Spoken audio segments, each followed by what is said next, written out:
I imagine love being like water, in that it takes the shape of whatever contains it. Then I imagine being all of time and space. The Love Unsaid, available now on Amazon and Kindle.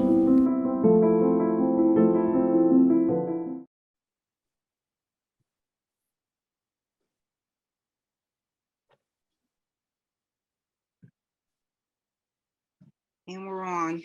Guys, welcome, welcome. Thank you so much for joining us today. My name is Naima Wilson. I am one of the besties in business. I will be your host for this afternoon. Thank you so much for joining us on this dreary Sunday afternoon while we're talking about a very, very important topic, autism. I'm so happy to be here with so many parents that are dealing with children with special needs every day, being superheroes with super children. So we thank you all for spending your time with us this afternoon. We're going to have a great conversation. We have Ayana, who is going to kick us off with our motivation and encouragement from Hope Factor. Ayana, it's always a pleasure. Great to see you again. And, I know that you're going to give us what we need to feed our souls for this afternoon and moving forward. We're also going to hear from Aaliyah about maladaptive behaviors. We're going to hear Omar. Hi, Omar. We're going to talk to Omar about discipline. Such a pleasure for you to be here. Still enjoying your book about love. We're also going to hear from Roxanne to talk about trust. Guys, we recognize that it's so important for us to prepare for our children, right? And oftentimes we're so busy with the hustle and bustle of the everyday life that we're not preparing properly. So I'm grateful that we're going to have some information from Roxanne about what it is that we need to do to get our affairs in order so that our children are supported. And we also have several parents that we're going to hear from to discuss just their experience with their special needs children. So without further ado, Ayana, we'll hear from you and thank the rest of you guys for joining us. Ayana, the floor is yours.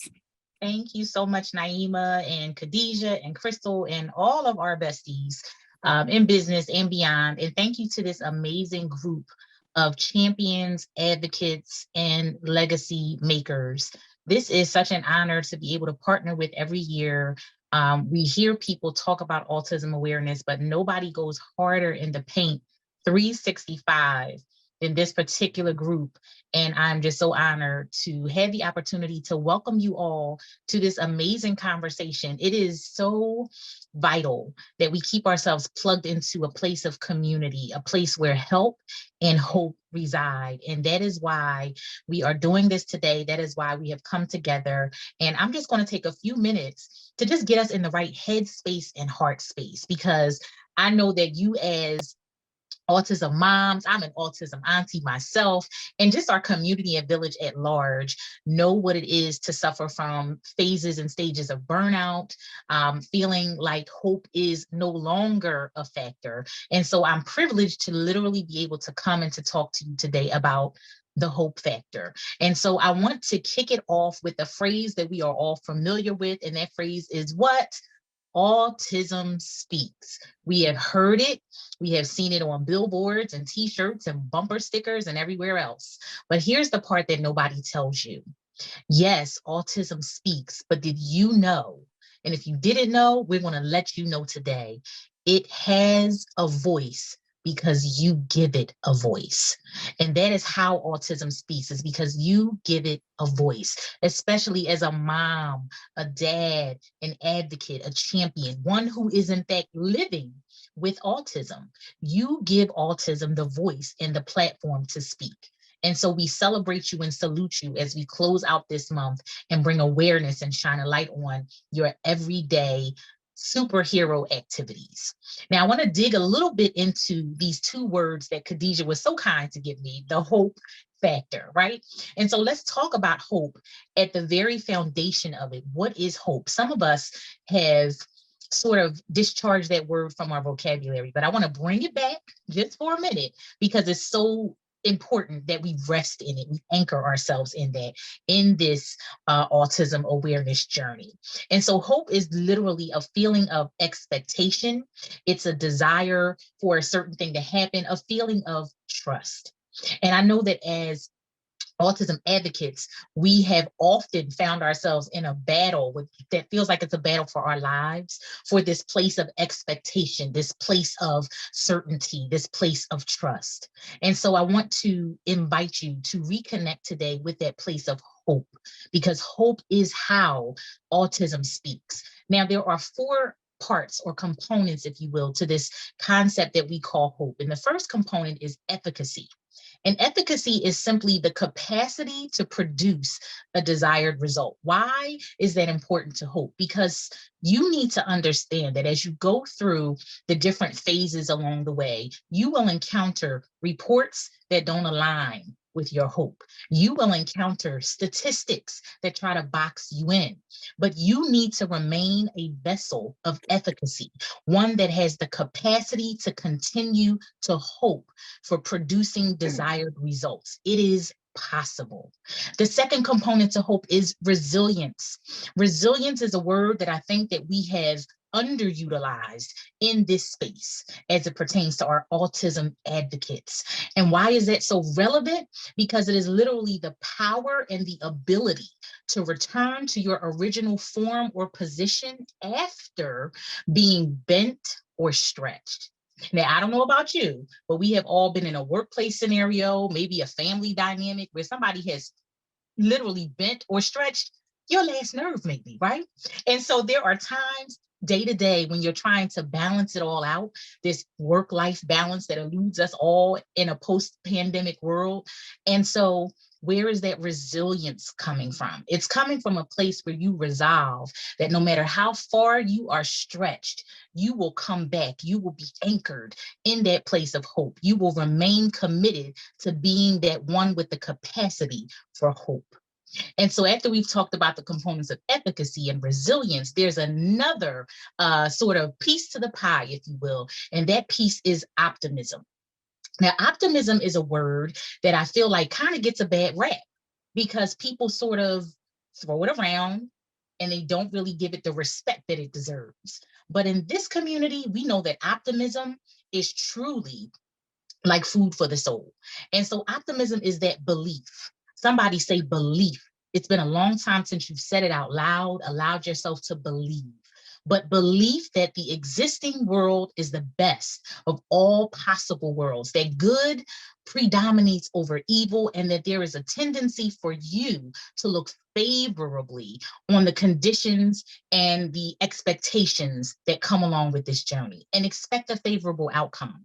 Let me tell you something. It is still legal for you to be optimistic, even in the presence of opposition, even in the presence of a diagnosis that is a dichotomy all by itself, even in the place where you are out here feeling like you're all alone in a crowded room because nobody really gets you and the depths of what you are experiencing after diagnosis. But optimism is still legal. It is still a tool in your toolbox and it still works. And so I want to encourage you that you can still believe that hope exists, that hope abounds, and that hope will produce that desired result. And the last component of hope is appreciation. Now, appreciation is something that we hear a little bit more around this time of year as we get ready to sort of cross over into May, which is our Mother's Day month. But let me tell you something. I personally want to extend my love and appreciation for each one of you who's tuning in, whether it's live or on the replay. Why? Because appreciation is literally, it's gratitude. It is thankful recognition. It is estimating the quality of things and giving them their proper value. And so let me tell you, I appreciate you again. Why? Because there is something valuable about your commitment to stand and deliver in the face of something as daunting as autism. There is something that is worthy of gratitude to know that there are no days off, there is no sick time, and you cannot tag in a partner like in the WWF. You are in it to win it every single day. There is a recognition that you are deserving and worthy of simply because you woke up and you decided that today you were going to put both feet on the floor. and then let life unfold, not trying to control it, not trying to predict it, and not trying to grab the reins of it, but literally get into the flow and let it go where it's going to go. And I believe that those are some of the secret tips, techniques, and tools that all of our autism advocates use to be able to conquer one day at a time. And so I appreciate you. And so these 4 components of hope, the efficacy, the resilience, the optimism, and the appreciation are extended to you in this community and beyond, because those are going to be the things that anchor you to this thing that Khadijah has labeled the hope factor. And so let's not forget that it's not just about hope, but there's a factor involved. And the factor itself is a circumstance, a fact, or influence that literally contributes to a result or an outcome. What are we saying? There are some things that happen when we are on this hope mission and on this autism journey that will factor into whether or not we are able to see come to pass those things that we have a hope and expectation and a belief concerning. And so I want to remind you that while yes, we've broken down hope, and yes, we've said that optimism is still legal, and yes, there's a factor that comes into play. Factors do something amazing. They multiply. They multiply. That means that if you factor in a positive outlook, that optimism, if you factor in how resilient you really are, that multiplies into the outcome that you live and see and breathe every day. Now, let me be careful to not have you living in a place of utopia, because we know this journey is not utopic at all. However, let's be reminded that there are some enemies along the way, and we can look out for them and defeat them today. There are 3 enemies of hope that I want you to stay focused on and look out for so that you can navigate your way to success in the journey of autism. Those are forgetting. Forgetting is an enemy of hope. Why? Because it is leaving behind unintentionally and neglecting to take. That means you leave yourself behind. That means you leave your strength behind. That means you leave the thought of what you just overcame behind as soon as the next trial hits. But you can't afford to forget, not when you're in this to win it, all right?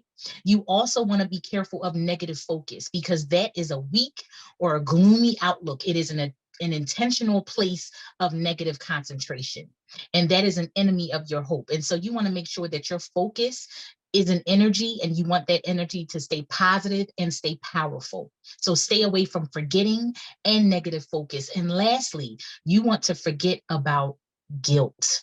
Now, guilt is a sneaky, sneaky thing, and it will come in as a feeling of responsibility or remorse for something that you did not necessarily choose, but you had the ability, once it's been given to you, to choose to use it for good.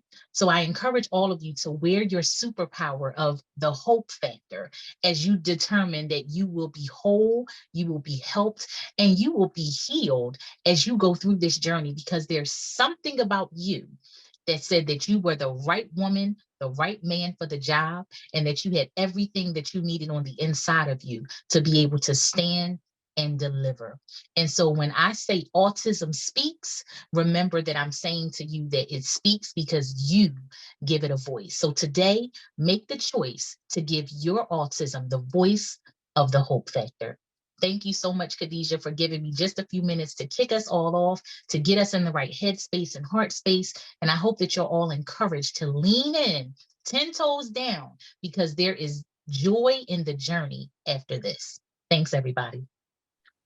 Ashe, Ayana, thank you so much. As always, for that, our actions and thoughts can influence and multiply hope, apply hope. I took notes because you always give us jewels, and I want to make sure that, I remember those enemies of hope, specifically guilt, because when we're parents and we're trying to do the best that we can with what's given to us, and we feel like sometimes we don't meet the mark, that guilt can come, and overcome us and overwhelm us. So thank you for that word of encouragement. I hope you all took notes too. And I hope you all just stay encouraged as well while we're dealing with this, the challenges that we're dealing with our children, and we're trying to maintain hopefulness. The second person that we have is Aaliyah Bonner. And Aaliyah is going to talk to us about maladaptive behaviors. Aaliyah, you can just introduce yourself, tell us a little bit about yourself, and then go into your topic. It's nice to have you here this afternoon. Thank you so much, Naima, and everyone else that's here on the panel today.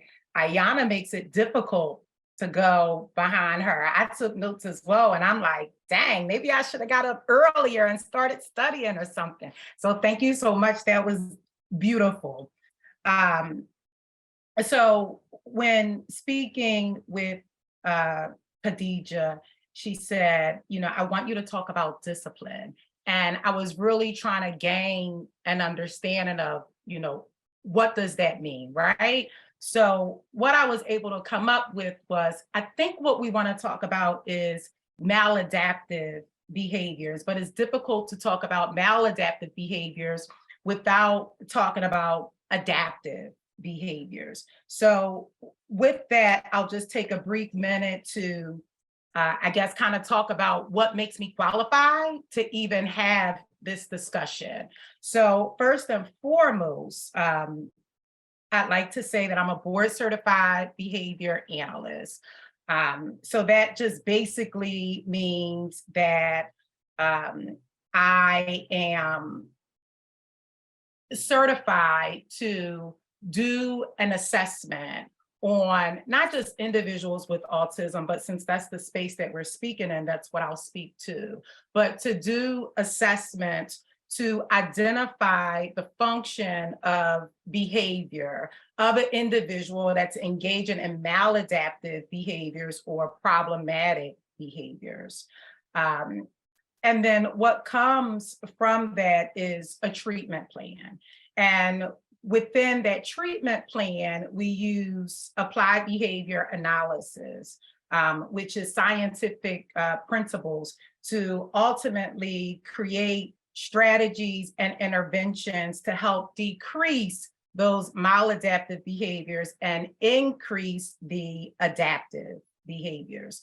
So what we know specifically about individuals with autism, especially young individuals with autism, is that there is almost always a language barrier as well as social barriers in terms of understanding social implications, cues, interactions, limited engagements. So what we find is that when an individual with autism is engaging in maladaptive behaviors, it's normally because of the lack of language or lack of social skills. So ultimately, some of those maladaptive behaviors that we see, and I want to put at the top of the list, especially since the conversation with Khadija and I started with discipline, initially what I thought about was aggression, right? Because often some of our kiddos who are autistic engage in aggression. Some of the other maladaptive behaviors that we see in individuals with autism is tantrums. Let me back up to the aggression. With the aggression, sometimes what we see is hitting, kicking, biting, throwing objects. I was with a mother earlier today where she shared that her child basically pulled her by the hair and all the way down to the floor, so much that she had to put him in a restraint. And even afterwards, he still continued in the behaviors. Tantrums. So when we think about tantrums, it's not that 5-minute crying or screaming, more like 10, 15, 20, 30, 45 minutes up to an hour in duration of some of those tantrum behaviors. It's also been shared with me, some maladaptive behaviors could be spitting, non-compliance, and the list goes on and on.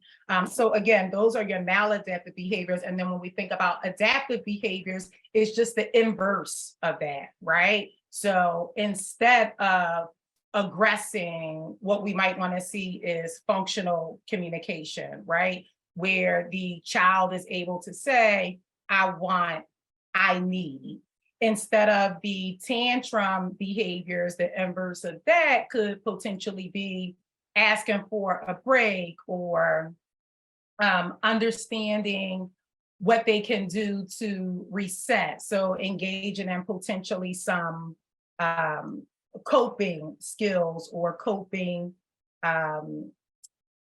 strategies.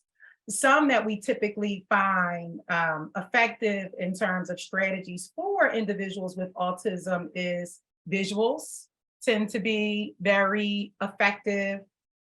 Breaks tend to be very effective. Keeping them aware of a schedule, making sure that routine is consistent seems to be very effective as well. And then at the very top of the list, especially within the ABA practice, is we are very big on reinforcement and consequences, right? So whenever the individual is engaging in the positive behaviors, we want to make sure that we are frequently rewarding and praising. And then when they're engaging in those maladaptive behaviors, we want to make sure that we are consistent with consequences, whatever they might be. In terms of discipline, it's a gray area. And I think that we have to be very careful in how we discipline all children, in addition to children that are on the spectrum. Often I meet parents where they implement punishment procedures, timeout procedures, sit in the corner, sit on the steps, isolation. And what we find is sometimes those punishment procedures increases those maladaptive behaviors. Not only could it increase the maladaptive behaviors, but it also gives a sense to the child that they can't trust, in some instances, the caregiver. So I caution us, and I look on how we implement discipline and punishment procedures. And I'm really looking forward to hearing from some of the parents on some of the strategies that they are currently using, and then how I can further assist. Thank you so much, Aaliyah, for identifying those behaviors and giving us some tips on how, we can manage those maladaptive behaviors. Later on in the segment, we're going to have an opportunity to hear from our expert parent panelists. And I'm sure at that moment, parents will have an opportunity to also share some tips and feedback of some of the things that they implement with their own children, so that we can learn and grow from. I was hopeful at this point that we could have an opportunity to also hear from Omar Rice, because similarly, Omar has had 20 years in the field. And I was hoping that Omar could just give us some additional information and tips following Aaliyah on how to maybe manage some of those maladaptive behaviors in terms of redirection, right? Positive praise, reinforcement, and things like that before we move on to our next topic. So thank you so much, Omar, for being here with us. For sure. Thank you for having me. And Aaliyah, you hit the nail right on the head. I'm like, you took a lot of the kind of beginning stuff out of the stuff that I didn't want to kind of get to. So now I'm going to just go and try to take that and just piggyback off of what you said. So when we think about discipline, it has a negative connotation to it already, right? So we're thinking about shaming, physical punishment, and things like that. And we kind of want to, well, what I'd like to do in my practice was kind of take the other meaning from take that meaning away and take the meaning of providing your child, I was going to say student because I basically was a teacher for a long time, providing your child with discipline to self-soothe, to manage those kind of behaviors, to try to learn to do the thing that you're trying to do as well, and you guys can work in tandem. Okay, so basically with anyone, just like Aaliyah was saying, I might say that a lot, Aaliyah, so forgive me if I do. As far as with anyone, rules and boundaries are kind of what help us thrive, right?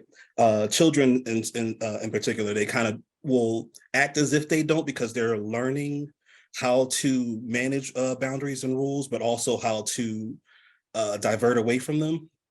But ultimately, they bring us comfort. We all have our routines. Routines help us normalize and settle ourselves. You know, everybody. I know there's probably a bunch of people in here that are not well if they don't have their coffee in the morning. You know, I hear that all the time. So we all have those things. It just depends on what our experience is that helps us regulate our own experience. So how are we changing discipline from that negative connotation to just teaching our young people to be disciplined? It's clear and short directives, praising, which you spoke of, praising positive and desired behaviors as opposed to negative behaviors. We'll get into that a little bit, and avoiding triggering moments. So, and also plain language. A lot of our neurodivergent young people don't understand body language or nonverbal cues, so we can't just, if we have when we were young people, our mom could give us that look and we know what that look means, or they point at us and tell us, and that meant a thing to us. But for people that aren't neurodivergent, they're not thinking in that way. They're not, and a lot of times if you think about the understanding of what that means, they are not taking cues the way that we're taking cues. I sat in a training one time, and a lady, she gave us all a directive, and she said, "Unbutton your shirt." So all of us, kind of made the motion to unbutton our shirt. But with children that are neurodivergent, you can't just say things like unbutton your shirt. You have to go through the process of telling them what they need to do, because they don't really understand what you're saying. They don't understand what you mean by that. So a lot of the discipline is discipline within ourselves, and patience. God, I know it takes patience. I had the benefit of only having these students for 7 hours a day, and I know you guys have them all night, and all the rest of the time. So I just want to applaud you at first, and then just let you know that I understand that my sample size, even though it's 20 years, is not the same. It's not. And so I understand that, but you have to take them through the process of understanding what it means to be disciplined before you expect them to do the things that you're wanting them to do, the desired behaviors, right? So, and kind of like Aaliyah was saying, our behaviors are how we communicate, right? And if you don't have communication, if you don't have specific language skills, then you're going to what we call we're going to act differently than somebody that's able to say, "Hey, I need this thing," right? So a lot of those behaviors are normal, and you guys have probably been through a bunch of training, a bunch of you see it in your own young people, that rocking and flapping and things are ways that neurodivergent people, that all people on the autism spectrum help themselves self-soothe. So we're not really we don't want to pay too much attention to those things, except for the fact that if we see those things, that we know that they're trying to soothe themselves in some kind of way. And you might be able to add language into that as they're doing it, and say, "Hey, are you feeling okay? Are you trying to be comfortable?" And then that in turn gives them that language, right? And even physical aggression, it's the quickest way to get attention, right? And we know that, we see that in society. If you cannot say, "Hey, I am being," or I feel this way, or "I need to be seen," what's the quickest way to get attention? I'm going to bang something, I'm going to hit something, I'm going to bang on the table, I'm going to hit the person nearest to me. And the crazy thing about that behavior is that we respond to the behavior, and then they see that it gets the response, and then it doesn't matter what the consequence is after that. All they know is that once I hit Johnny, then somebody's going to come to me and attend to me. And it almost becomes like a ritual in and of itself. So I hit Johnny, mom hits me, but mom spends time with me. You feel me? So it's like, it becomes very confused in that way, as opposed to what I like to talk about. I got my little notes here. What I like to talk about are different ways in order to change those behaviors to desired behaviors. So first, like we were saying, we want to use positive reinforcement, call attention to things that the child is doing right. I love the way that you're sitting down. I love the way that you're listening. I love the way that you're using your quiet voice in the supermarket or whatever it is. Call attention to that, as opposed to giving credence or giving attention to negative behavior, which is what we call negative attention. Have you guys heard of negative attention before? So the idea of negative attention is that we are not praising desired behavior, but instead giving power to negative behavior, which is kind of the thing that we were just talking about. Meaning, like, if you're hitting, then I'm going to come and rush to you, as opposed to changing your maladaptive behavior to an adaptive behavior, right? Teaching self-soothing, breath techniques, counting techniques, things like that. Those things will help you in the long run, because hopefully after you're doing these things for a while, and for me, it usually took about a month to kind of teach and this is consistent work. So this is day in, day out, where I'm teaching you, this is how we calm down. This is how we speak to each other. This is what we need to do. And that's what a lot of this practice is. It's preventative practice. So they understand what they're doing and what the desired behavior is. I know I've had conversations with moms, and they're saying, like, well, if they hit me or if they hit somebody, I'm gonna just hit them back. And then a lot of times, listen, that's how we were raised. And Aaliyah said this too, but it's not necessarily the best tool. I had a mother say, well, that's how my mom raised me, and look how I turned out. And I'm like looking at her, and I'm a professional, so I can't really say, anything the otherwise, but I'm like, okay, well, look at you. So, it's not ideal. But if we're teaching our young people, and this goes for all young people, this is not just for neurodivergent people. If we are teaching to seek positive outcomes, then you will, more often than not, this is what I found, and I'm not saying that this is how it is, but what I found is that you will find that they will seek out those positive things. So the way that we do that is, I know, like, we watch these videos and things like that, but they actually work. So positive reinforcement, sticker charts, what else? Just like I said, the token tokens, economy, things like token that, board. daily charts. I think another so the next one that I was going to speak about is controlling your environment. I love the idea that, so you have siblings, one is neurodivergent, and the and the young person, and your complaint is that, oh, Johnny's always hitting his sister with the metal truck. Why do we have a metal truck there then? If you know that that's happening, maybe we just don't need to have that metal truck. Maybe we need to have other things for them to play with. So I just want to backtrack just a little bit. What we would do, and they kind of moved away from this from when I started to when I stopped, but we would do what you would call a functional behavioral analysis of the student, right?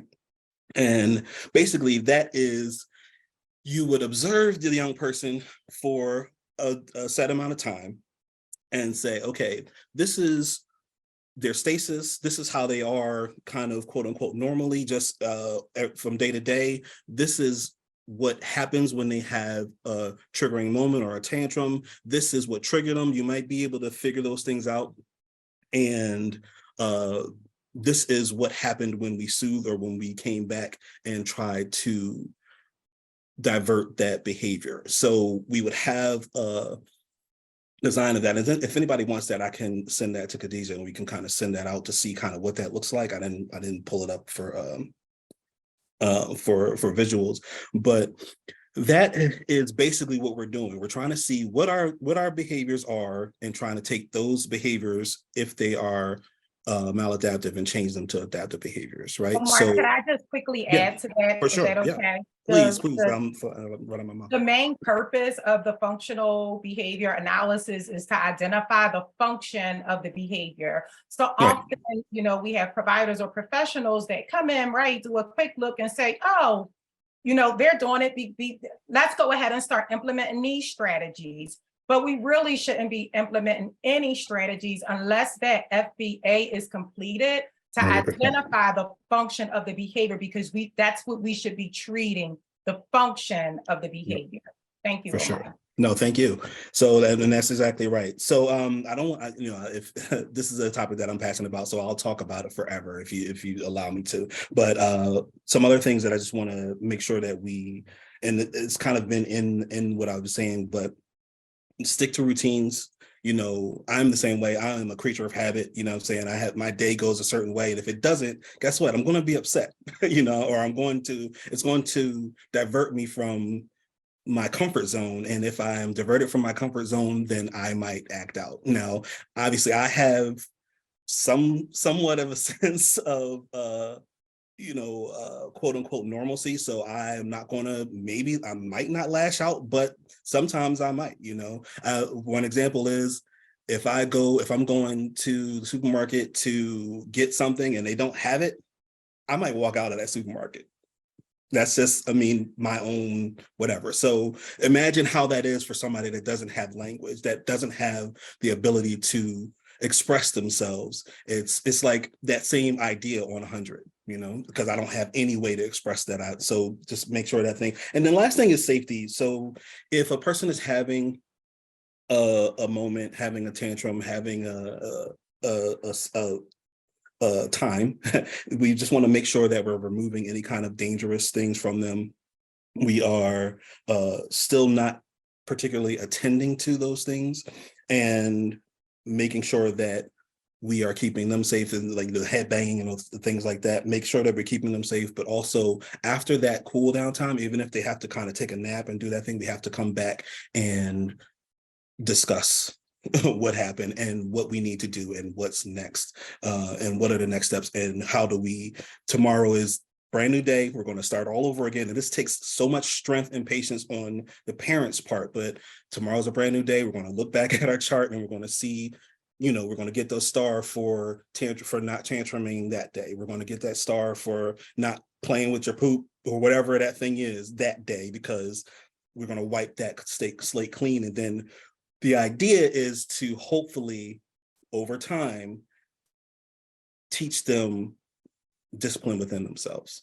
Okay, and I'll just kind of leave it there for now, but I'll be available for questions and things as well. Thank you so much, Omar. I really appreciate, and thank you so much again, Aaliyah, just having you two experts here to give us some points and some tips. What stuck with me about what you were saying, Omar, was right, that self-discipline, right? That like we have to sometimes change or discipline ourselves because we get conditioned to interact in a certain realm of normalcy, right? Or whatever that looks like, you know. So being reminded that sometimes we have to discipline ourselves as caregivers, as parents, as educators, right, in the field in terms of how we're interacting with youth and families and children on the spectrum is important. So thank you so much for that reminder of self-discipline. And again, guys, we'll probably do like some different series of different topics specific to autism awareness so that we can have more robust conversation about, you know, these specific areas in the future. So thank you for that. Next, guys, I wanted to have bring on Rachel. Hi, Rachel. Rachel is going to talk with us about finance and budgeting. We all could use some tips on finance and budgeting. And when you're dealing with children on the spectrum, you talk about co-pays, identifying, purchasing different tools and toys and sensory things and just all kinds of things just to ensure that your child is thriving. It could get expensive. So I'm glad to have this conversation with Rachel in terms of finance and budgeting. So Rachel, thank you. Welcome, and the floor is yours. Thank you for having me, as usual. I've been enjoying the conversation so far. I just want to take some time to just give everyone here a round of applause, and then a hug from me to you. But I am Rachel. I'm a certified financial educator, and for 10 years, I've been helping others on their road to financial freedom, whatever that may look like, whatever your goal is. And the main thing is, again, we talk about budgeting and just financial planning, right? A lot of times, people come to me and they don't know where their money is going. And I say that's the number one thing. You need to know where your money is going, right? And so some people say, hey, coach, budgeting, I don't have enough money to budget. Budgeting is only for people who make a certain amount of money or have money left over. I'm living paycheck to paycheck, so I don't even have anything extra to budget. And my response is, that's more of a reason to budget, right? If you feel like you don't have a lot, you feel like you don't have a lot of wiggle room, or you're just trying to see where you are, you need to have a plan in place. So the first step to see where your money is going, pull your bank statements, pull your credit card statements. I mean, Excel, print out, whatever, is comfortable for you. If you like spreadsheets, let's do pretty Excel, let's make it color coded, right? But if you like pen and paper, let's do that too. Let's print it out. And get you a highlighter and have some fun, some tea and coffee or whatever, and have some fun. But you need to know where you are. You need to be honest with yourself about where you are. Now, there are going to be some things on there that's going to show up too many times, right? There's going to be some things on there that's going to show up more than you would like for it to show up, right? And so you have to decide, when you're looking at your totals of my categories that I feel like I overspend on, right? You can decide what overspend means for you. One thing about personal finances is it's not one size fit all. It's personal, right? So my definition of overspending in one area might not be your definition of overspending, right? So you have to do what's comfortable, what's best for you. And then you have to say to yourself, okay, I know where my money is going. I know there are these particular areas, let's give it a top 2, top 3 areas that I may be able to, just kind of bring it in a little bit, right? There may be some areas that I can bring it in a little bit, right? Even if it's something small as I'm going to, pull that crock pot out and I'm going to make some meals for a couple of days, and I'm going to find new and exciting, fun ways to make whatever, right? Like there's 7,200 ways to make chicken breast, right? So it's like, okay, well, I'm about to pick at least 5 of these ways and add some razzle to this dazzle, right? Because my local store that I go to the most, they have chicken breast on sale right now. So I'm about to buy it up and Google some new and exciting ways to make the same thing, that where my kids don't get bored, I don't get bored, but I'm also saving money, I'm also saving time, right? I always bring out the crock pot idea, because crock pots allow you to kind of do more than one thing at a time, right? Like I'll have food going on in my crock pot, and I'll also have something going on the stove, because I don't eat spicy food, but I'm often cooking for people who eat spicy food. So I may have more than one thing going on at the same time, right? The not spicy version of it for me, or whatever it may be, right? Now I have a couple of days worth of, I might have a little bit of lunch and a little bit of dinner for the next 2-3 days, right? That I can just add this sauce, or add this, or just cook some rice, whatever your thing is. Those small things add up. Those small things add up. When I was on the journey to becoming completely debt free, I paid off almost $100,000 worth of debt, but I started making $8.75 an hour. right? So I'm aware of how much the small things add up when you're talking about money. And child, everything high right now, right? Good thing I don't eat eggs. I don't like eggs. I never liked eggs, but I heard they sky high right now. Right? So we know where our areas are that we're overspending. We know where our money is going. We have a plan of how we can kind of like trim the fat on those particular top 2, top 3 areas. Now we have to come up with goals, right? Short-term goals. Don't overwhelm yourself. Don't do too much, right? What do we want to do by the end of next month, right? What's our May money goal? Start small. It can be just to say, hey, I'm going to do what Coach Rachel said. I'm going to pack lunch 3 days out of the week for the whole month of May. And I'm going to document how much I save, right? Just one small thing. Or maybe you say, hey, I'm going to pick one supermarket day out of the week and we're going to get everything on that one day. I'm not about to be going 3-4 days out of the week now, right? So maybe that's your one thing, right? I encourage everyone on this call, write down one goal for May. One, even if it's small. Remember I said small things add up, right? And then make sure you're clear about what your particular needs are for your household, right? We don't want to get into the, there's a lot of different support groups and there's a lot of things here and a lot of things here. And everyone's saying, oh, my kid uses this and my child needs this and my child, right? And it's kind of easy because of course we want to give our children, our babies the best, right? So we just kind of everything, right? Anything they say is going to work, might work. I'm gonna buy it. I'm gonna buy it because I just want to try it, right? Be clear about your need, the needs of your household. Right? This is not a race. We're not on a race. We're not on the track. We're not on the track. We're all learning on the job here. Give yourself grace, right? But be clear. Be clear. So everyone needs a money goal for May. We know where our money is. We know what our needs are for our household. And we're realistic about the places that we probably could do at least 1 or 2% better, right? We all can do a little bit better. And we have practical actions in place of how we are going to do that 1 and 2% better and how we are going to reach that May goal that we have. And then we're going to plan for the future. The goal is to balance out planning for the future and enjoying today. That's what your goal is. And the goal is to teach everyone around us, be a good example for everyone around us of how to balance out the two, right? So we have this thing where we had a rough day because of whatever, right? And I deserve this. I deserve to treat myself to this, or my babies deserve this, or whatever it may be, right? Because we had a rough day, we had to pick me up. Make a list of inexpensive pick-me-ups, right?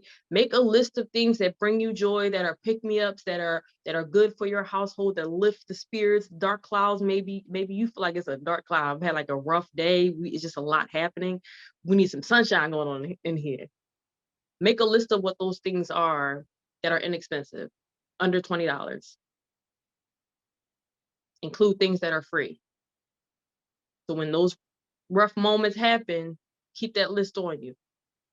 All right, I know that I can do this and we're all going to feel better. I know that I can put this on TV or whatever it may be. Include things that are free. Right? I know that I can play this song. We can all get in the middle of the floor, put our cell phones down and dance. And I know that's going to bring some sunshine into my home. All right. Is everybody okay with that? That sounds good? Give me some stuff. That's good? Yeah. And you hit it right on the nose. I literally spent so much money in the beginning just because I'm like, oh, they need this toy, they need this spinny thing, they need this, they need that. And I don't even know where half that stuff is. And I'm definitely I'm so upset, I call it poop-topoly because they eat their poop is on the walls. I have those moments and I'm like, I'm going to go buy some ice cream. I'm going to go buy myself something nice. So definitely, I think it's important to, budget. And I'm glad that, you shared those tips with us. I have Roxanne here. This is a good segue to get to Roxanne because she's going to talk to us about trust, which I didn't even know about or understand. That's one of the reasons why I put these on every year is because there's so much unknown and nobody's really talking about it. I didn't even know that a trust was a thing, a special needs trust. So we have Roxanne Logan here. Can you just give us a, brief intro and just talk to us about why it's important to have a trust for our kids? Yes, thank you. And I'm so happy that I am following Rachel. Rachel may not remember, but I have consulted her in the past for financial matters. And I think it is very important to seek out professionals who can give you tips and guide you as you make plans for yourself and for your family. I am a lawyer, but my area of law is family law. So I am by no means an expert in this, but it's very important to me because just like you all, I am a mom of a child with special needs. My son has a different diagnosis, similar but different.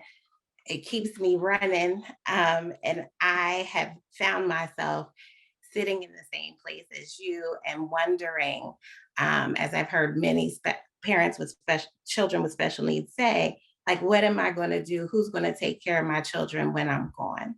And in my practice as a lawyer, and I'm also a therapist, I've seen many families struggle when there's no will, there are no plans, someone passes away, and then everybody's scrambling to figure out what to do. And I know you've all heard of these horror stories, especially here in Philadelphia. I know some of us are not in Philly on the call, but I just keep hearing about people losing homes and, just really having disastrous consequences from people not planning. So a special needs trust is a tool that you can use to make sure that your child is taken care of when you're no longer available, or just really in general, when they get older. You want to make sure that they have resources that they can tap into beyond the typical public benefits, which would be things like SSI and Medicaid. So, I think it goes hand in hand with both what Rachel already talked about, budgeting and planning, but also with people making their will. Hopefully, people are starting to understand the importance of having a will so that the state doesn't determine where your assets go or what happens to you. And when you're making that will, if you have a child with special needs, you want to set up a special needs trust. Because if your child is deemed to be disabled in a way that they cannot earn money from gainful employment, they're going to be relying on these public benefits. And there is a cap on how much money they can have in their bank account if they're getting these public benefits. So you don't want, for instance, you may have grandmom saving money for your child right now. When your child becomes 18 and they're getting on these adult benefits, if that bank account has more than $2,000, that can impact the Social Security that they can get. So with this trust, you can set up an opportunity for resources that you have, such as a home, a car, other resources that are, part of daily life, to be available for your child and not impact their ability to get those benefits. Let's see, one thing I wanted to point out for everyone, I know when you hear will and or trust, sometimes it sounds daunting, and especially if you're saying to yourself, I can't save money right now. Just like Rachel said, I don't have money to budget. How am I going to set up a trust? And again, I would definitely say that you need to talk to financial advisors, definitely an attorney, and there are attorneys who will talk to you for free about, this process. But the easiest thing that you can do right now, and it's something that I did as I am navigating this process myself, you can do it in 15 minutes today. I heard Rachel give out the call to make a financial plan, do something in May. One thing you can do is set up an ABLE account. And most states have ABLE accounts. They may all have them now, but I know in PA, it's called the PA ABLE account. And it's similar to a trust, but you don't need an attorney to help you. You can go online and you can use that as a vehicle to just start saving money for your child in small, or children in small increments. And you can use that money for things that you need now. It may be, I have a young child, you may need Pampers.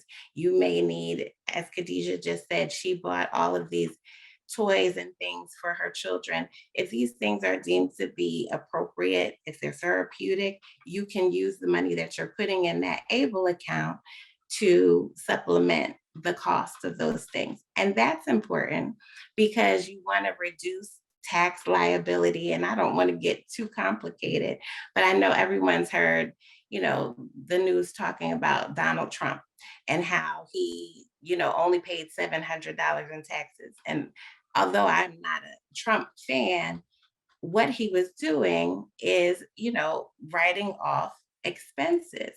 And so this is a way to think about what a trust does. It is essentially tax planning in a way that's going to put your child in a better position than if you don't do any planning at all. You don't want that for your child or for whomever will be handling affairs if you're not here. And so I'm committed to, I'm continuing to learn about this. I absolutely, as I said, I am not the expert, but I am a mom. I am invested. And if there are questions about it, I am committed to helping people find resources and absolutely making referrals to attorneys who do this work 24/7, because I think it is so important that we make these plans. It's sad to see when people are not planning properly. Thank you. Thank you, Roxanne. Oh, there you go. Go ahead, Nye. I'm sorry, guys. I'm multitasking today, as us mothers do. Roxanne, you are an expert. Roxanne has given me some information and some resources for my own family. So thank you so much. We appreciate that.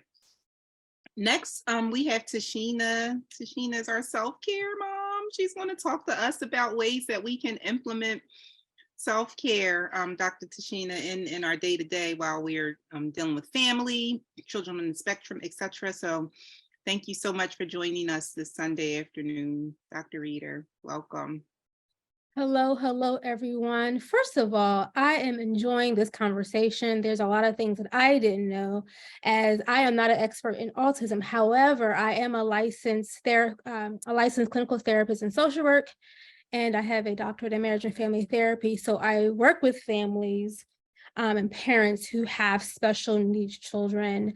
My specialty is in all things trauma and grief and loss. And I do recognize that as parents or as caretakers, we're dealing with a lot. That includes grieving some of our life, having to forego and make sacrifices to be all things to our children or those who we are caring for, right? Many of us are spread thin, we are tired, we may feel a bit hopeless, we may be angry, we may feel a bit depressed. All of these things come on the territory of having to give of self to someone who completely depends on your needs. I'm always reminded when I speak with parents who are caretakers of special needs children, but also just people in general who are caretaking for others, there's a saying that you can't pour from an empty cup, right? And many of us, our cup is empty and we're on autopilot and we're just doing what we can do the best way we know how with what we have. And so I come to speak on the topic of wellness, because if we go hard for our children, if we do what we can do to make those sacrifices to make sure their needs are met, right, their special needs are met, we should put that same care into our own special needs as parents, right? Because you are human, you have life, you have health needs, you have things that you have to do for yourself so that you can be present for your child. And I get it. You may think, what time do I have, right? Time is a hot commodity these days. Like, I don't have the time. But I always say we all have time.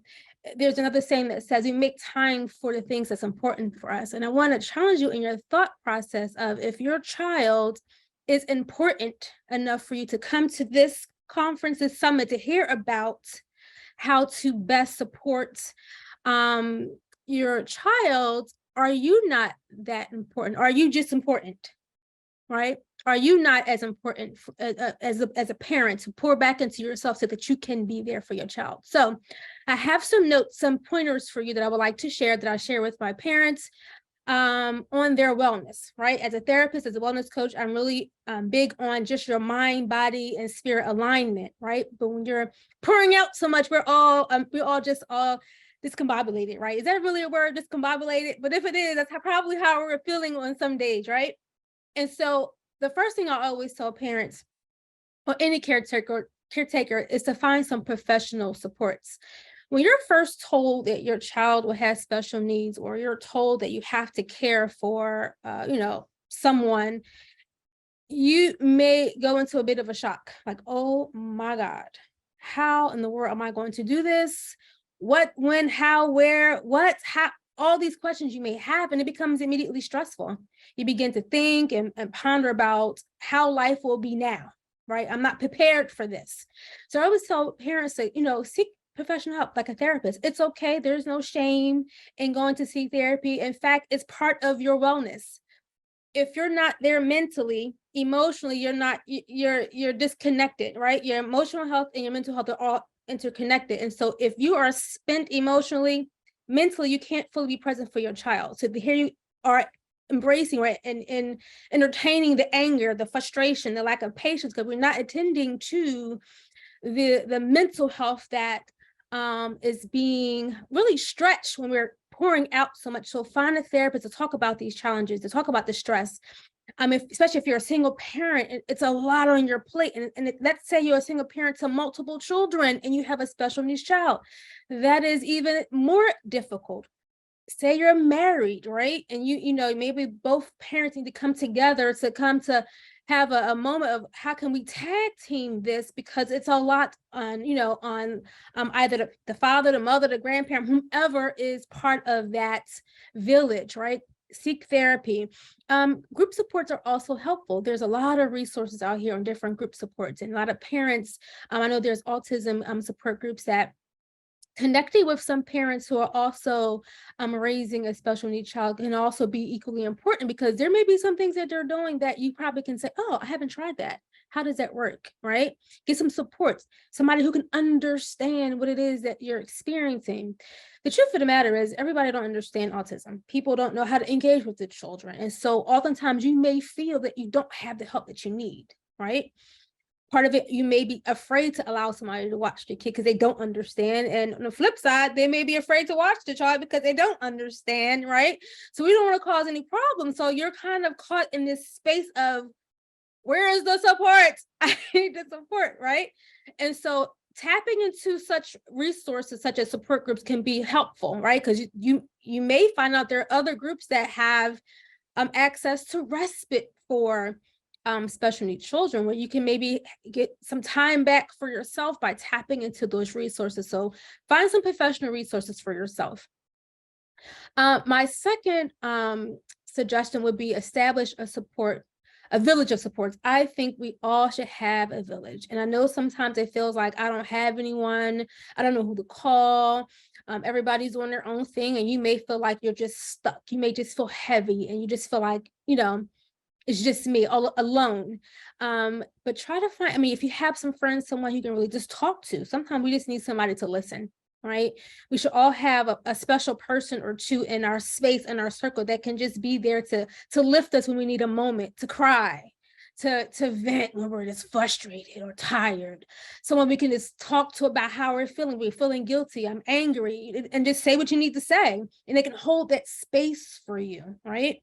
having people in that space, family or friend, whomever you have, your faith community, maybe they have some services, or can recommend other places that we may not be familiar of to also offer you that support, right?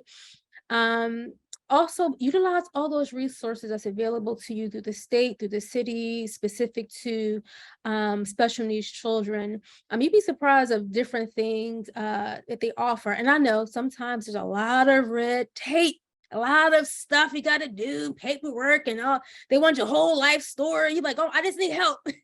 But sometimes you may have to find ourselves having to engage in that way to be able to get what we need to support our child, but also to support ourselves, right? My hat's off to those parents who are doing it alone, who are single parents, and it's a lot. Some of you are parenting and holding down a 9 to 5. It's a lot. It's a lot. And it's not easy. And so it's even that more important for you to be able to pour back into yourself, right? And the third point I want to offer you is self-care routines. We talked about routines for the children, right? And we have schedules for our children, because structure is very important when you're raising special needs children. And it's equally important for us too, as parents, to have some type of structure for ourselves, and perhaps intertwine that in the schedule you have for your kids, right? So maybe it's getting up a little earlier to do a 5 to 10 minute something, right?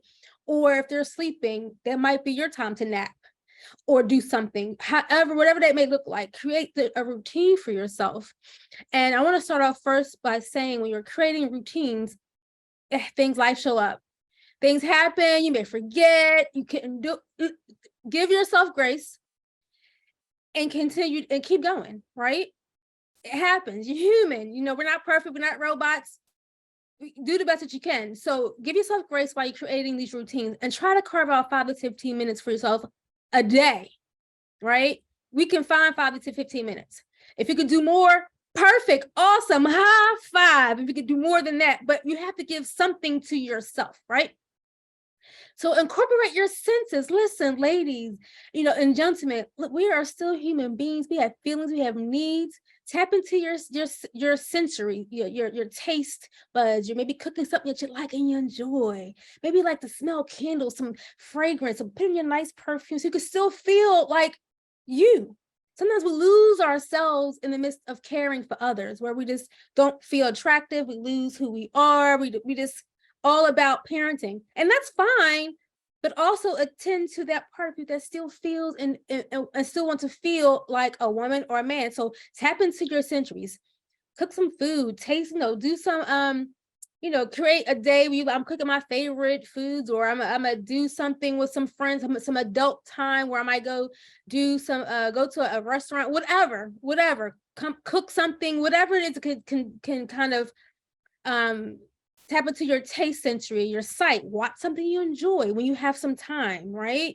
Maybe look at some pictures and make you laugh. Laughter is good for the soul. Even some corny jokes you may come across on social media, or I think it's something on Google where you can, I can't think of the name of the program, but it's something that every day they give you a corny joke, like, knock knock, who's there, something. Just to bring about some laughter. Laughter is good for the soul, and I think when you're doing things, it's okay to laugh. We have to tap into that side of us also. So laugh, right? Tap into the sight, the hearing, music, meditation, whatever that will pour into you in your spirit through hearing things, smelling. I love candles, I love a good perfume. Whatever that is for you, tap into that sensory component. So you got touch, you got sight, you got hearing, you got smell, you got taste. Tap into those things. That's part of your wellness. You're still human. You still enjoy things. Enjoy your life, right? You can still parent, but enjoy your life, right? Take baths, showers, if you have exfoliating scrubs. Listen, ladies, rub yourself, rub your leg, get the skin, tend to your needs, right? Take walks. If you're married, engaged, date. We're adults, have sex if you're married. That's part of your wellness, right? That's part of being, an adult, right? That doesn't take away from you being a good parent. That's a part of just still you being human, part of your well-being. So if you're married and you're dating, and hey, go for it. Laugh, affirm yourself. Listen, I know it gets hard. Affirm yourself. Listen, I'm doing the best that I know how. I don't always get it right, but I'm doing the best that I can. I am a good parent. I'm good at what I do. I might not know it all, but I'm not afraid to get the answers to the questions I may have, right? Lift yourself up, because I know it gets hard. You got to go to these appointments and the schools and advocate for your child. And you got fools out here, excuse my language, fools out here who don't know the best way to tend to your kids. It's frustrating. I can't tell you how many times I've heard some things, some stigmas, and just comments from even professionals when it comes to special needs. So I'm like, what world are we living in? And it is frustrating. And we can't change them, but we can change how we show up for them, right? For our kids. And so while you're advocating for them, learn how to also advocate for yourself by speaking into yourself. Like, I'm still sexy. I still look good. I still got it. I'm still me. Remind yourself of who you are. Don't lose yourself in the parenting, because it's easy to just focus solely on that. But you're still a mother and more. Okay, so remember those things. That's part of your well-being, mind, body, and spirit. If you pray, that all should be aligned, right? Because if something's off, everything's off. Give me all discombobulated. We just on autopilot, right? So we have to grow in our self-awareness while we're parenting, but also what's changing within us. How has my mindset changed toward life? Am I always saying life kick rocks? It may feel like it. It may feel like life just kick rocks. But can we find the silver lining even in those moments that today was a good day? Despite the tantrums, today wasn't that bad. Highlight those moments. Because we're always highlighting what's hard, what's difficult. Guess what? We're going to always feel heavy. You're going to get frustrated the next day. Trust me, those negative thoughts and ways of being is waiting for you at the top of your bed. Are you up today? Or let's get on her nerves. Let's get on their nerves. We have to be able to really, to change our atmosphere. We're atmosphere changers. We can speak it and it can be. Love on them babies, but also love on you. Okay? That's all I got. My name is Dr. Tashina Reeder, and I am thankful, Khadija, for allowing me to share with you all on wellness. Thank you, Dr. Tashina. You got a lot, sis. I was enjoying, all of those reminders, giving yourself grace, right? Sometimes when we think about self-care, we think that it's a selfish act, but it's probably one of the most selfless acts that we can have. So just, I appreciate all of those reminders. I'm going to use my senses too, when we get into self-care. And one of the other things that I was thinking about was sometimes, the guilt that we carry when we're frustrated, like forgiving ourselves and allowing us to let that go, because frustration it's an okay emotion to have when things are not going the way that you want them to go. When you're trying to advocate for yourself or your child or your family and you have those fools out there, you know what I mean? So it's okay to experience that frustration. It's a normal human emotion, so I just thank you for all of those reminders. I'm really enjoying all of this information and this conversation. That's why, Khadija, I can't wait until we plan the next one, because I'm floored right now. At this point, we have Ashani, are you here? I'm so grateful. Yes, an opportunity to speak to Ashani. He is an adult that's on the spectrum. I feel like sometimes with autism, it's like people feel like it's just, children just have autism, and that there aren't many adults, struggling with autism or living with autism successfully, every day. So I'm grateful that you're here to share your story with us. Thank you so much. And the floor is yours. Hi there, everyone. My name is Ashani. I love that everybody waved. Can I just say that? Y'all really have me. I was not feeling well when I started this call. I was just up and down. You guys understand up and down. And y'all have healed me. And I'm over here taking notes. And I'm over here like, this is so important, what you guys are all doing from the moment how we got here, right? Khadija. I am Ashani Mabala Hamilton. I'm sorry, I don't even introduce myself. I already like you guys. I'm 28 years old. I'm a farmer. I ride horses professionally. I'm on the journey to go to the Olympics and represent my homeland of Jamaica. And yes, I am an adult with on the spectrum. And I'm from Jamaica, so diagnosis and any of that stuff, no, none of that occurred. This group that's happening right now is non-existent in these places all over the world.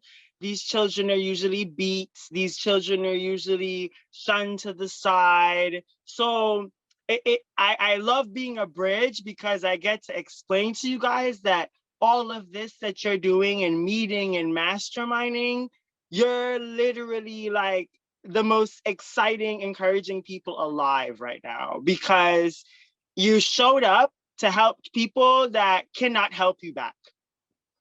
They cannot help you back. And I will be very honest with you on that one, okay?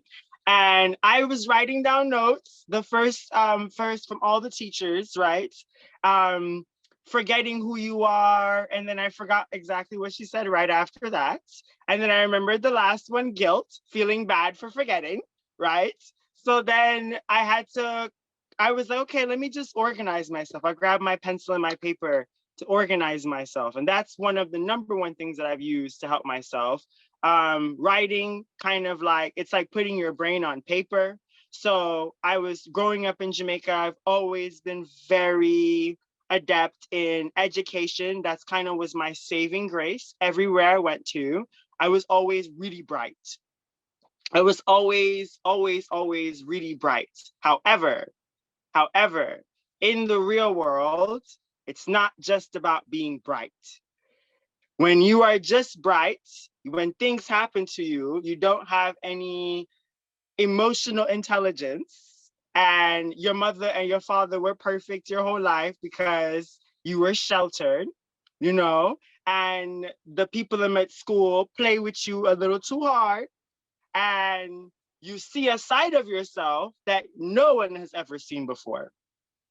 And this young man that was once, you know, very to the schedule and everything is perfect and you're in formation and you're on your way to vet school and everything is just happening because you've always just done everything you had to do, you know?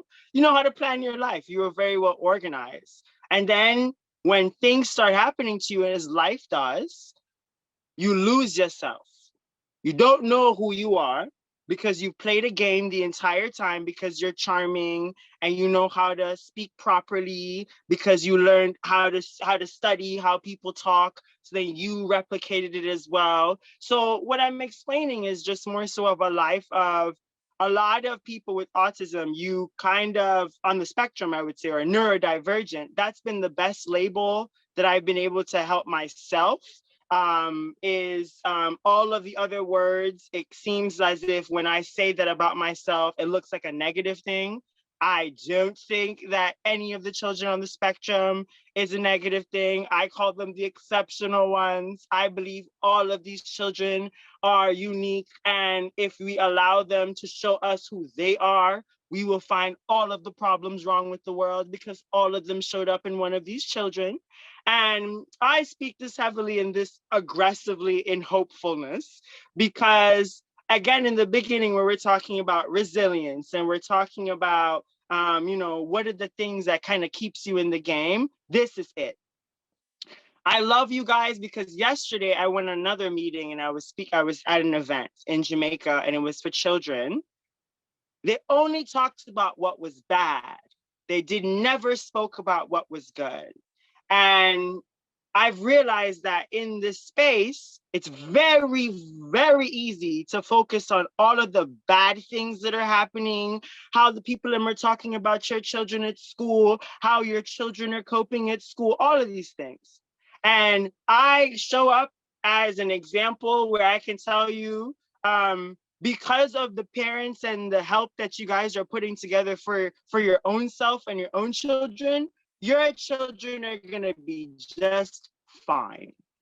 They're going to be just fine. And I have to tell you that because you're all in a battle. You're all fighting. I wish someone told my parents that, okay? Because then they would have probably like helped me instead of, Ashani, we don't know what's wrong with you. You got to figure it out, you know? So I did figure it out. And I tried to explain to them what being on the spectrum was like. But my parents are not like y'all.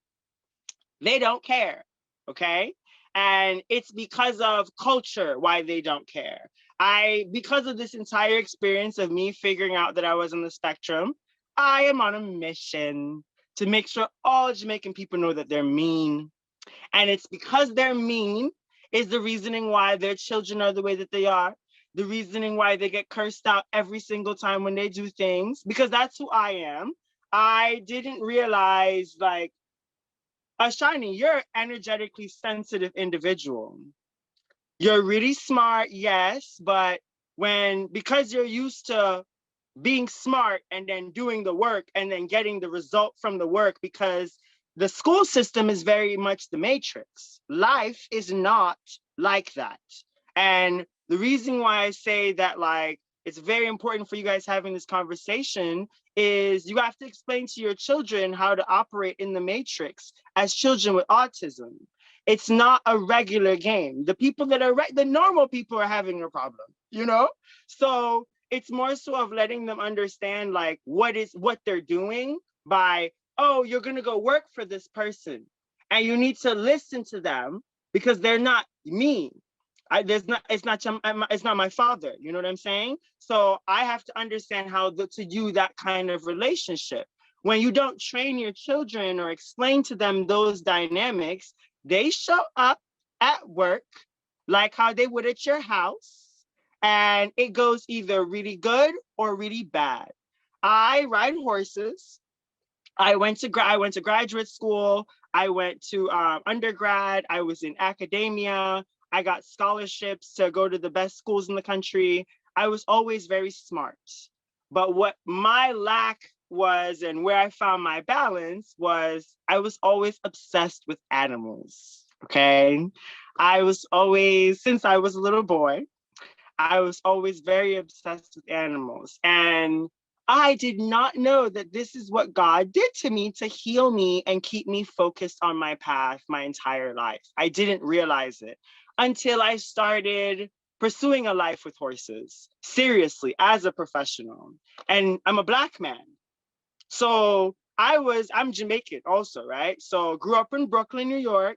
So me, white people, that was never a problem. I never cared what the color of your skin was. We went to school, did the work, and it was done, right? When I started riding horses, that was the first time I saw myself. Oh, Ashani, you're Black.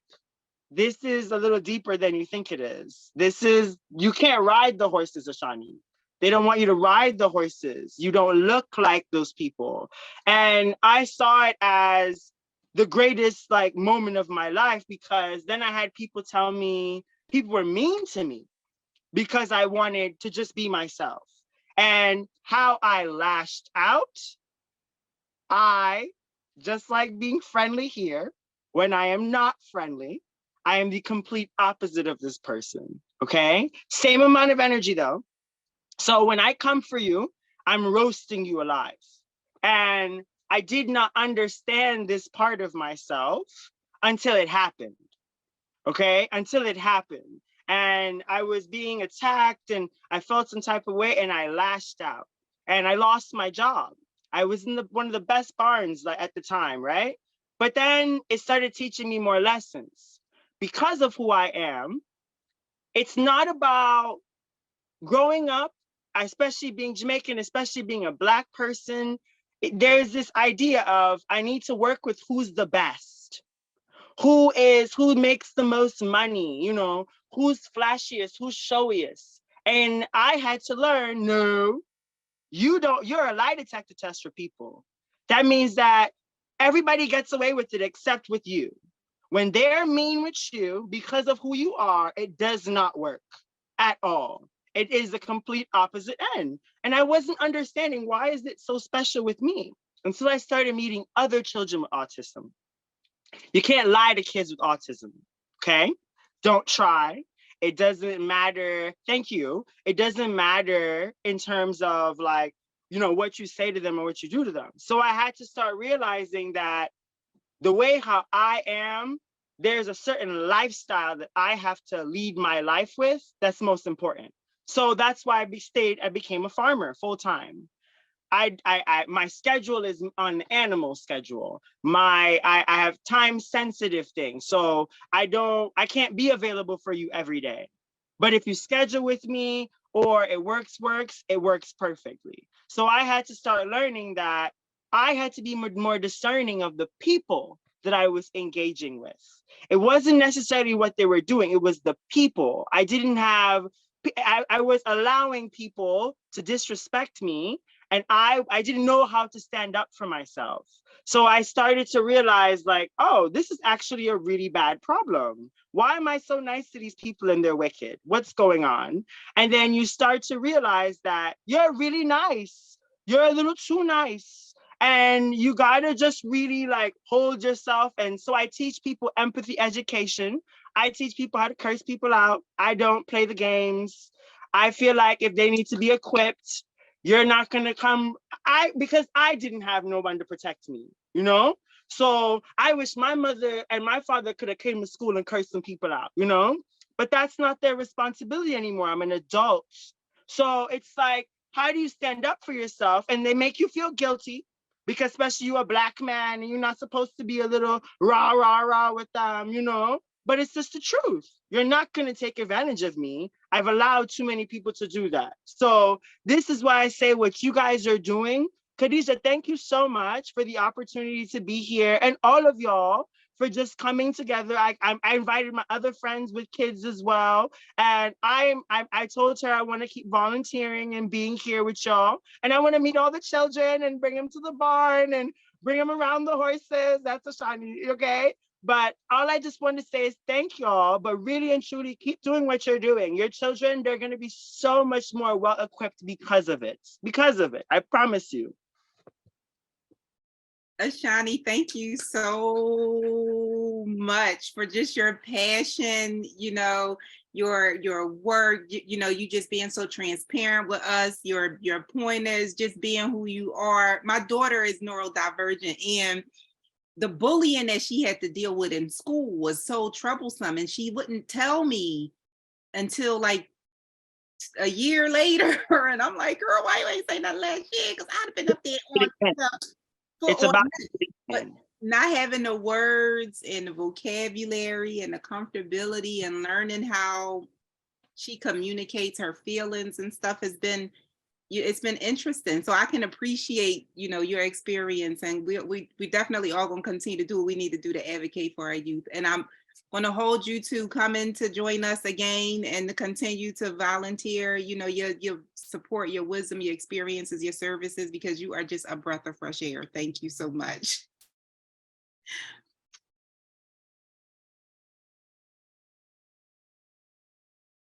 Moving right along, guys. Next, we're going to hear from our parent panelists, but first we're going to speak to Khadija, our wonderful Khadija Phillips, our host and our founder of Autism Moms. Khadija is like she does everything. She does everything. By the muscle. Like, I mean, she deserves her sainthood, her everything else, you know, her roses, her flowers, the key to the city, you know, and everything, because she's not just doing things for herself and her children. She's doing a bunch of work in the community, trying to support small business owners, empower women, you know, other mothers, and I just appreciate her. So before we, you know, have our conversation with the entire panel, Khadija, would you like to say some words? Like, don't try to embarrass me like that. You everything. Okay, you're supposed to just say Khadija is up next. No, I just wanted to say that one of the biggest issues that I have is community. And that's why I started the Autism Mom Club. I was blessed to have two people in my life right off the bat who were in the special needs game. Roxanne is my cousin, and then Crystal, we met like through an MLM selling makeup, which I don't even wear. So, you know, that was a divine connection, okay? Like, that was very short-lived, but if it wasn't for them sharing resources, encouragement, you know, I'm like, oh my God, he's eating poop, thinking that's the wildest thing ever. And to have people say, well, I mean, that's what they do. You know what I mean? It's not that it makes it better, but it's kind of like, okay, my kids are not, the exception. That is kind of what happened. So the Autism Mom Club, I want you guys to join. This free. The mission is to just take some of the strain off of the parents, to help you keep your sanity. I know you don't want your kids to go anywhere. I was talking to Evelyn about that. When we do the parent perspective, she can share what she does, but you don't always want your kid to go somewhere. You may either you're concerned about them not being taken care of well, or them doing something to somebody else, which is my biggest thing. Like, I don't want them to be somewhere and it hurt somebody else's child.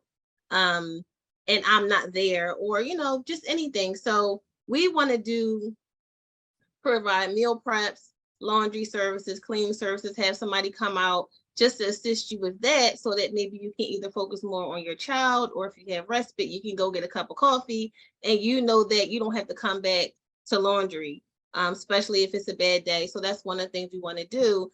And we're actually getting ready to launch a motherhood coaching program where I haven't told Crystal or Naima yet, but we're going to be we're going to be helping you guys start businesses, teaching you how to get money, because like Evelyn's mom says, money gives women power. So if you need to be able to do something for your child that's out of the realm of what the city is offering you or what the state is offering you, you need to have that money, that income, to be able to do it. And I do a million things, and I can show you how to time manage. I can show you how to start your business, and we're just going to be superheroes for our children because they need us. Before we do the parent perspective, I do have some questions that people have been sending in. I'll just say all of them, and then anybody can chime in. But Crystal, are you able? Can you talk? Can we hear you? Let's see if she. Can you hear me now? Yes. Okay, Crystal's going to talk about a couple side hustles that you can do as a mom, parenting on the spectrum. She has a skincare business, so maybe she'll give you some tips on that to get started. And then right after that, we'll just jump right into the parent perspective. So whatever parent wants to go, introduce yourself, just jump right in.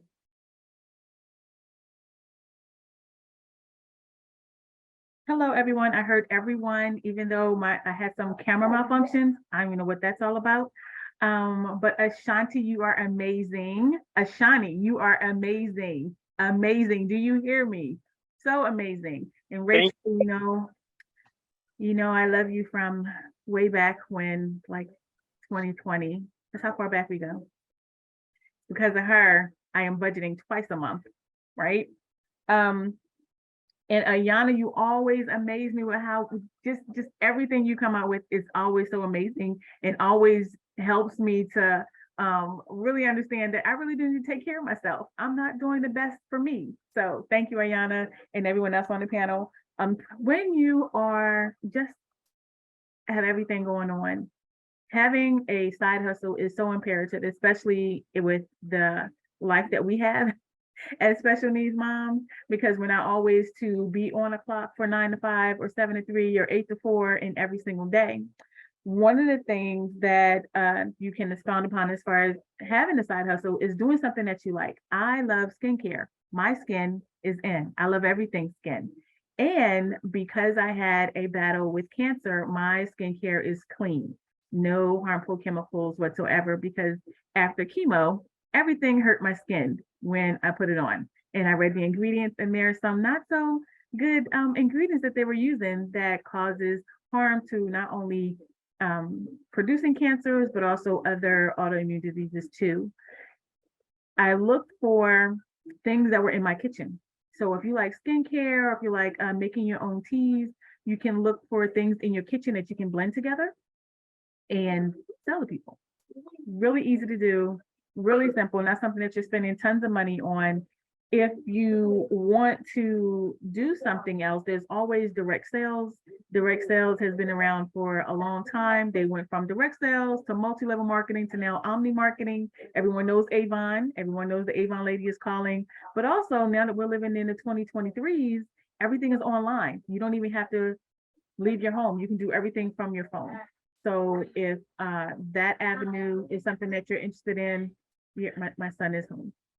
If you if that's something that you would like to do, there are things out there for that. They have MLM also for Melissa and Doug is an MLM company. They do toys, there's skincare, there's healthcare. So if you are looking for ways to just increase your health and wellness, there are network and marketing opportunities out there for that too. It also generates more income. Just to make ends meet, which goes along to, which ties linked to Rachel as far as having a budget, but also ties into Roxanne as far as the PA able putting some money to aside. So here you're not reinventing the wheel or having to pull from, you're creating this extra income, and you can also make ends meet. You can build a skill. So if there's something that you always wanted to do, there is copywriting, social media is all the rage, social media management, copywriting,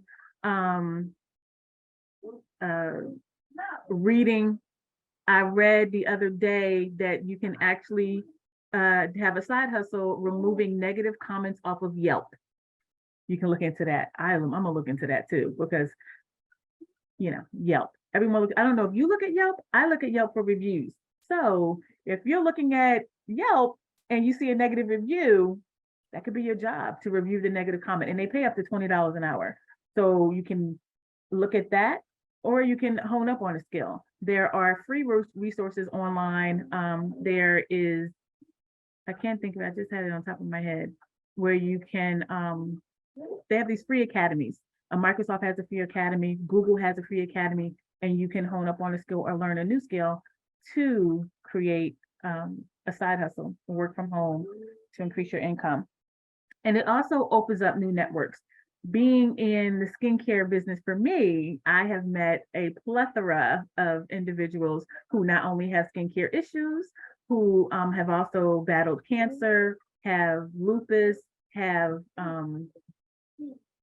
eczema, psoriasis. And these are people not that I would necessarily talk to all the time, but because they know I do skin, they come and they talk to me and they introduce me to other people. So having a side hustle also opens you up to new networks. Being in the autistic community, special needs community, individual, that's his pump. His pump's done. Sorry, my son's feeding pump was going on. But it opens up to new networks, to people you really wouldn't see, that you possibly wouldn't even talk to, that you don't even know that's out there. So having a side hustle not only creates more income for you, hones up your skills, builds you a new skill, you can get a new craft and meet wonderful new people. Parents, thank you, Crystal. So make sure you get with us, go to myautismmom.com, sign up. Even if you don't have a child on the spectrum, we're looking for volunteers, people who wanna, even some of the therapists, if you wanna, volunteer a half hour, 20 minutes to, help some parents, just let me know. We can start with Miss Cynthia, then Evelyn, and then Zalika. Just tell us about your experience. I just have to say, Miss Cynthia, okay, she's helped me so much online. Her kiddos are adults as well. So I just thought it would be encouraging to have her. So we'll go from Miss Cynthia to Evelyn to Zalika, and then I'll read the questions. Good afternoon. I don't even know where to begin. Everybody has been so eloquent, and I've just enjoyed listening to everybody speak. I don't even know where to start, because I have sort of a unique story, because our boys came to us as twins at the age of 3, and we did not get a diagnosis till they were maybe about 9, and they were adopted, and right now they're 19.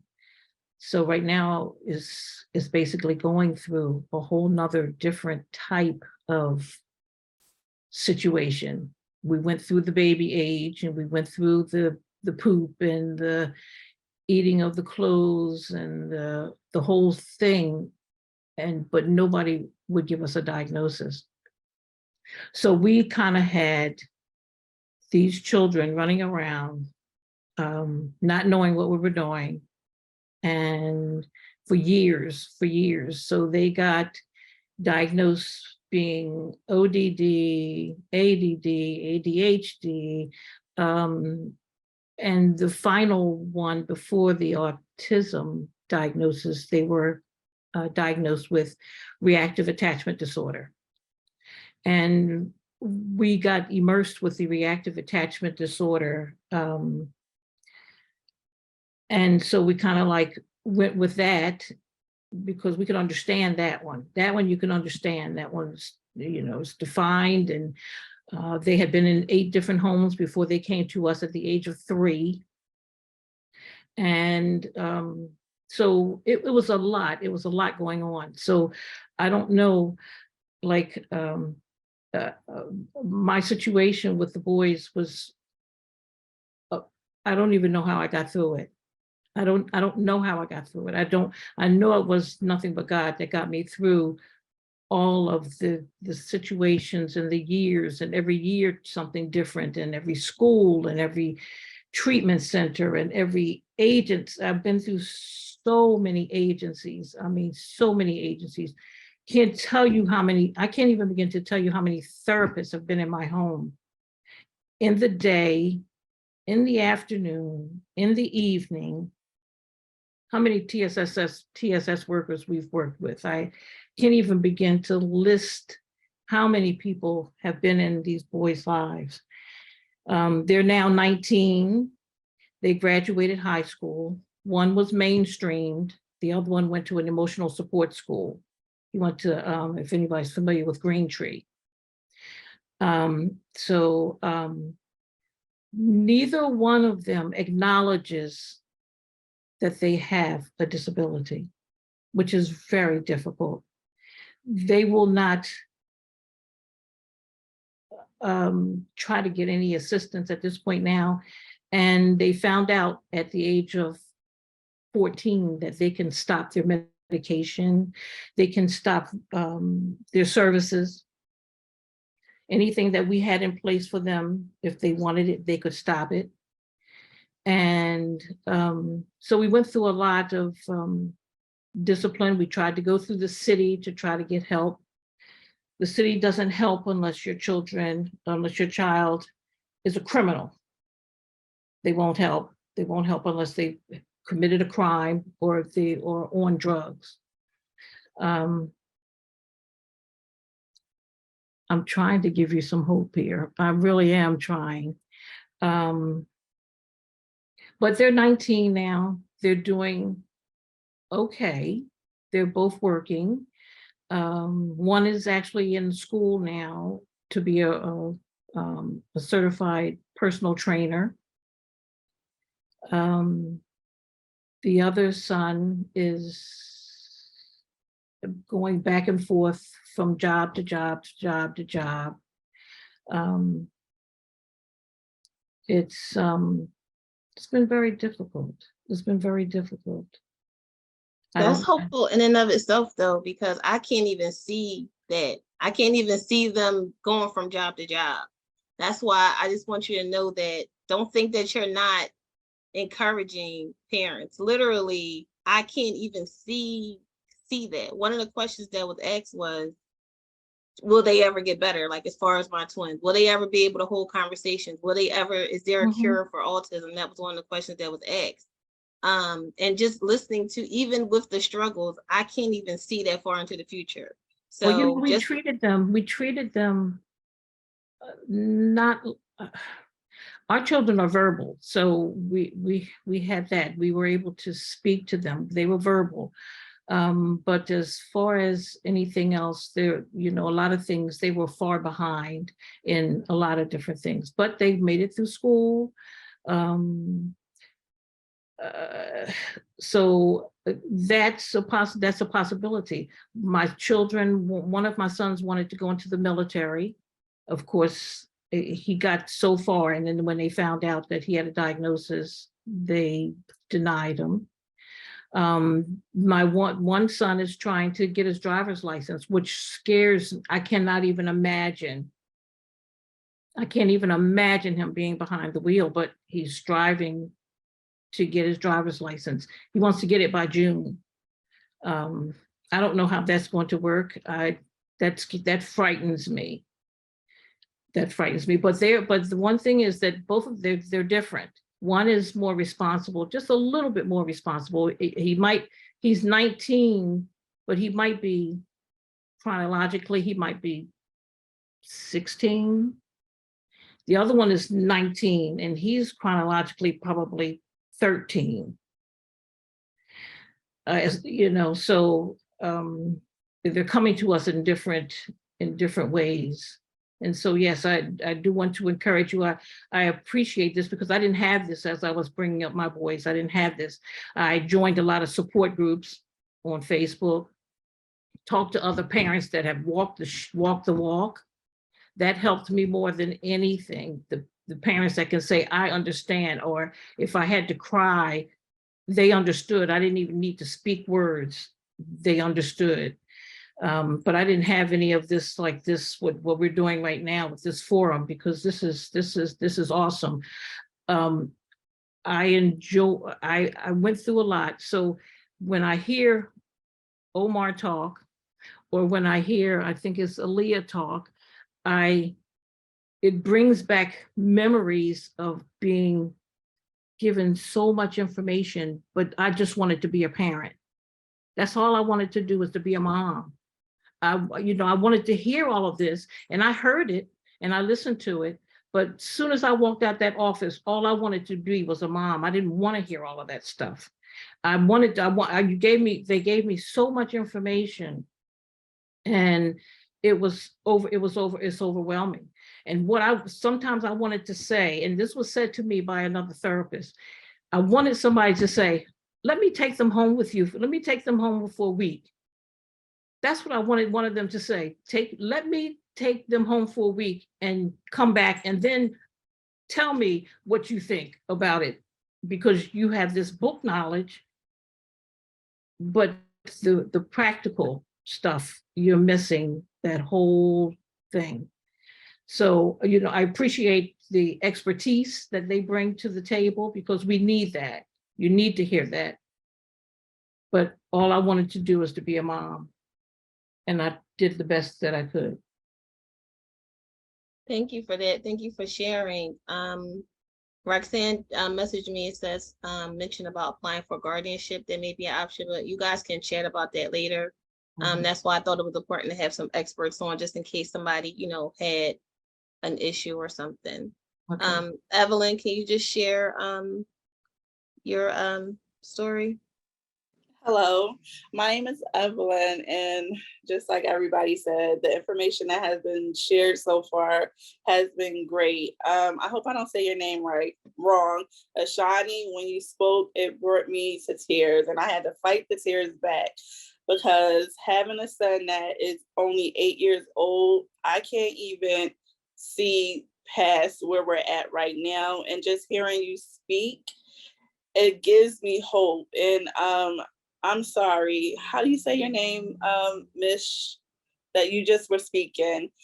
You may feel like you're like not given hope, but even hearing your story of having, adopted children that were on the spectrum and now they're 19, I can't even see to him being 19, 21 right now. All I see is my nonverbal son at 8 years old, and the struggles that I went through with even coming to terms with him having autism.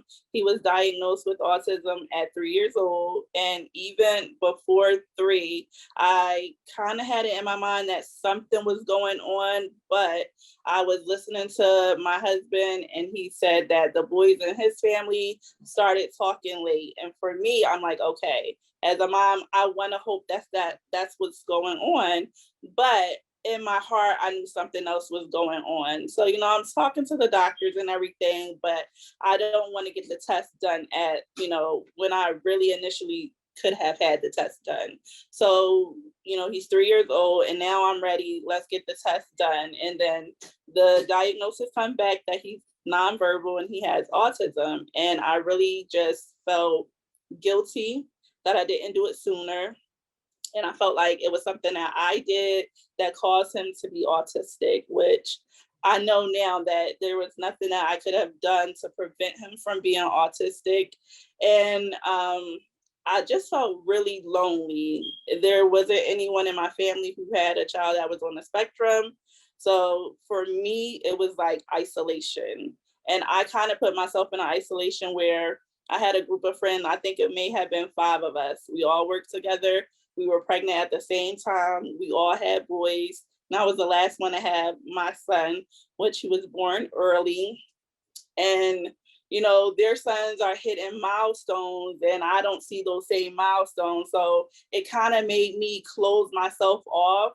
And it was nothing that they did, but it was just like something within me and feeling like I did something wrong that made me kind of shut them out and go into a shell, which we heard, you know, like we need to not go into a shell and do self-care for ourselves. But I really lost myself in getting this diagnosis of autism as a mom because I internalized it as I did something wrong.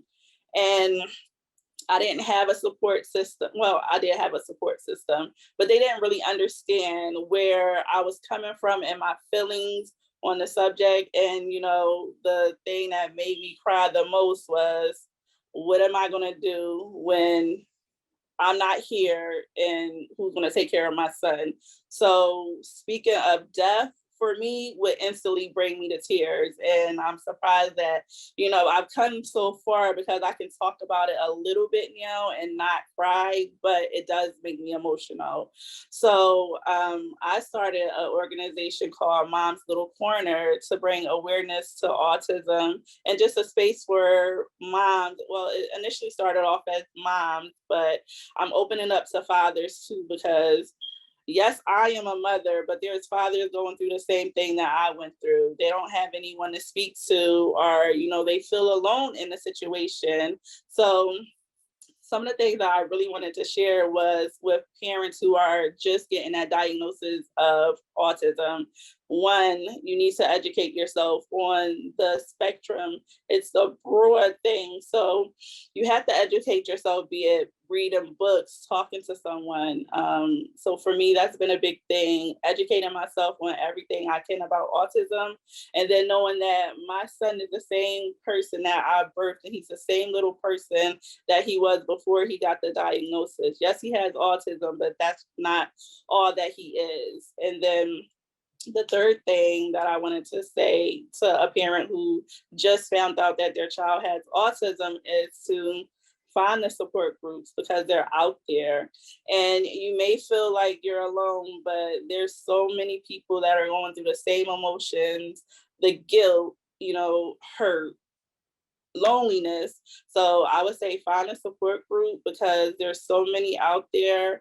And that's why I started Mom's Little Corner, is to be a support for someone who's just going through the diagnosis, to give them what I didn't have. And then another thing that I would say is, Khadija, thank you so much. I know we talked a lot, and I tell you this, you were the first mom that I met with a child with autism. So even how we connected through my sister.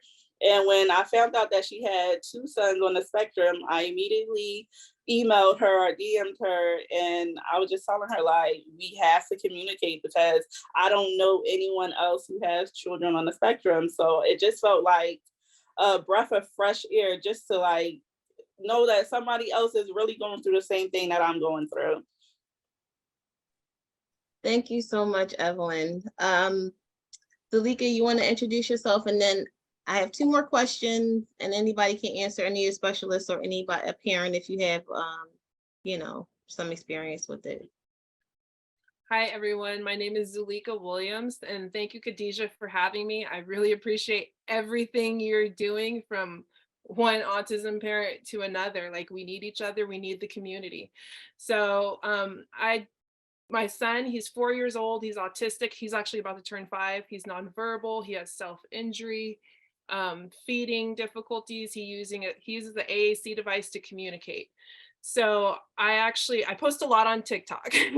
That's where me and Khadija encountered each other. So I post everything that we're going through, everything that we're learning, gaining awareness, our journey on TikTok, because I live in a mountain community. So I want to be able to share what we're learning throughout the process. My master's degree is in clinical mental health counseling. And because I can't work in the field, I want to share everything because I feel like there's so much that we don't get when our kids are diagnosed. Like, did you know you could be a parent paid caregiver? Did you know about IHSS? Did you know about the sleep safe bed? How to get one? Do you know how to get a medical stroller for your child? Do you know how to get the 5-point harness? Because a lot of pediatricians don't know how to go about this process.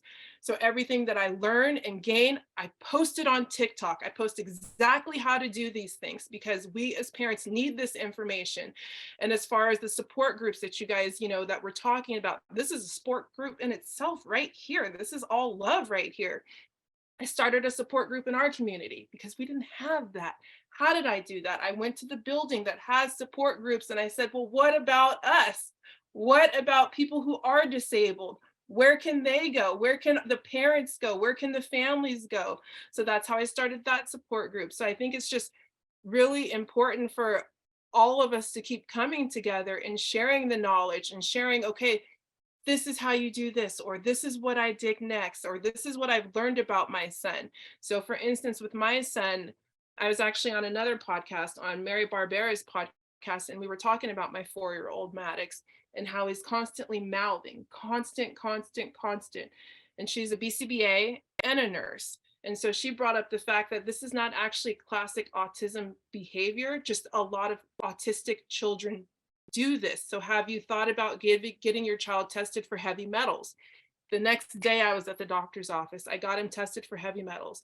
He's so extremely high in heavy metals. Arsenic, manganese, like these are all lead, extremely high in lead, to where the health department came and tested our home. And then we found out both of our kids are high in lead. So his heavy metals were to the point to where he's walking around in a state of psychosis, I was told. So then from there, we got another doctor who could run non-invasive labs and help us, because Maddox was pale almost every single day. No one could tell me why my son's pale. Why is he sick all the time? He shouldn't be sick all the time. Like, just things that, we're approaching these doctors about, and we're not getting answers. So that's why I share everything that we're doing on TikTok, so parents could feel some sort of hope. For instance, we started Maddox's supplements to correct his methylation pathway. That's what we found out through his non-invasive lab. So urine, hair, saliva. His methylation pathway is not moving correctly. Therefore, his body cannot absorb nutrients. Therefore, he's extremely high in heavy metals and can't release the heavy metals out of his body. So this is like something I feel like other parents need to know about too. Have you got your child a non-invasive test for heavy metals, just to find out, is that something that's causing some problems within your child? And since we've got those results back, we started supplementing Maddox's methylation pathway, and Maddox, like, it makes me want to cry. Like, he's turning into this different child. He would never look at me, never. And he was in the video earlier. Now his dad finally came in and got him, but he was like, he wouldn't look at me. Now he takes my face and turns it to me. And he did it a couple times in the hour that he was in the video earlier. And just, as a parent with a child who's severely autistic, to see your child finally want to look at you is just like, I can't describe that feeling, you guys. Like, his muscles were so weak to where he couldn't climb on the playground equipment. Now he's on this muscle fatigue support supplement and he's able to climb up equipment. He's trying to talk now. He's looking at me saying, like right at me, trying to get these words out. So I'm grabbing his talker and I'm helping him, like, okay, this is what you're trying to say, and just how we model his talker. So I don't want to talk a lot. I just want to say, like, there are things that we can do to figure out what's going on within our child's body, because there possibly might be, like, my son can't absorb nutrients, methylation pathway isn't moving correctly. He's not pale anymore. He's not going to the ER every couple days anymore. He's trying to talk. He's using his talker nonstop now. And he tried to be so glued to, like, I have his game TV tablet, separate from his AAC talker. And he used to constantly request his tablet. He wants his tablet. He wants his tablet. Now he's requesting mama. Now he's requesting Gussie, his little brother. Now he's requesting to ride a scooter. The fact that he can actually ride a scooter now, he couldn't do that before we found out what was going on within his body. So that's me. I'm Zulika. That's our story. I post probably too much on TikTok, but whatever. So I share our journeys so that people can find hope. People can know, like, this is how you get a sleep safe bed. This is how you get your child a special needs helmet. This is the exact process what we did. This is what we did to get my child an AAC talker and had the school to pay for it. I pulled him out of school. So now I had the insurance to get it. And this is how we do it. I share every step on TikTok, you guys. So that's What's the name of the muscle fatigue support supplements is the question. It's just called muscle fatigue support. I got it through Holistic Heal. So a lot of doctors won't run these tests that you asked for. So I've actually found another parent in the community. I was praying and praying because on Mary Barbera's podcast, she told me, you need to find a MAPS doctor. You need to find someone who takes a holistic approach to your child's health. So that's what I did. And I was praying and I ran into someone at the gas station. And he randomly said, well, tell me about your kids. And I told him, he said, stop right there. And I'm like, all right, I'm listening. And I stopped in my tracks. He said, my 4-year-old, when he was 3 and 4, he was severely autistic, you know, just like my son, self-injury, nonverbals, hand flapping, spinning in circles. Now he's 17 years old. He's in mainstream classes. And I'm not trying to say there's a cure for autism, so I don't want people to take this the wrong way, but he shows no more signs of autism is what I'm trying to say. And I'm not trying to cure my son. I just don't want my son to be sick every day. I don't want him to be pale. I don't want him to have black circles around his eyes.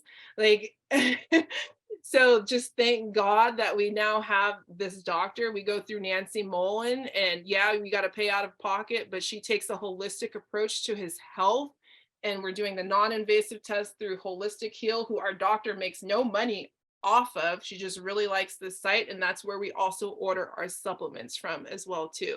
And just the gains that my child is making now, he couldn't ride a scooter. He didn't care about a scooter. Now he can ride a scooter. Now he can climb playground equipment. Now he's actually looking at me. Now he's showing interest in his 2-year-old little brother and starting to imitate the things that he's doing. Now he's not so obsessed with his tablet, and he's using, you know, his game tablet. He's using his AAC talker to talk to me. Okay, we don't have to hit our head. Tell me, here's your talker. Tell me what you want. This isn't his talker, but tell me what's going on. And we're working through his self-injury now to where he's banging his head on the walls nonstop, banging his head on the floor nonstop. So I just want parents to have hope that there might be something going on in your child's body that you don't know about, like my child. I just want to just thank everyone. I don't want to hold you guys too long. The other question that we had, I don't know if anybody actually specifically answered the question, was, is there a cure for autism? Is the one question. Is there a getaway for parents on the spectrum? And in terms of discipline, where do you get the I think either one, you must have mentioned like a chart or something like that, or are they supposed to be creating a chart, or is there somewhere they can get the chart? Those are the questions. And then some last words, because I think I have a poop gate situation going on in my home. I'm keeping it all the way real. I have 2 on the spectrum. It's been 2 hours and they're probably like, I need some attention. So you got 5 minutes before I smear this poop downstairs. So whoever wants to answer. I just had a comment. Khadijah, you mentioned something about a retreat for parents with autism. Perhaps you can start one. If there isn't one, start one. Yep. You can go to Jamaica. We can all go to Jamaica. Yes. Yeah. There's Moments of Joy podcast. She's on TikTok and Instagram. She's holding a big thing for autism parents in August. So if you look her up, Moments of Joy podcast, she has something coming up for all of us. Okay. Could I just make a couple quick comments in closing? I just took some notes, and I just kind of wanted to go back very briefly to budget and the importance of talking about budget while keeping in mind what Ashani said, that in many instances when he's in these kind of platforms or spaces where it's that negative that's focused on. So I do that as a disclaimer before I mention the next thing. Talking about budget in this space is so important because when you have families, mother, father, mom, dad, raising children, often you have an 87% divorce rate because of the complexities in raising children with special needs. So it's so important to talk about budget. The other piece there is many of our children who are autistic are picky eaters. I have some parents who have to order pizza every day, fresh from the same place, because the child will not eat anything else. We already talked about the cost of manipulatives. There's sensitivities with clothes, right? Where the parents are running through different type of clothes because the fabrics are an irritant.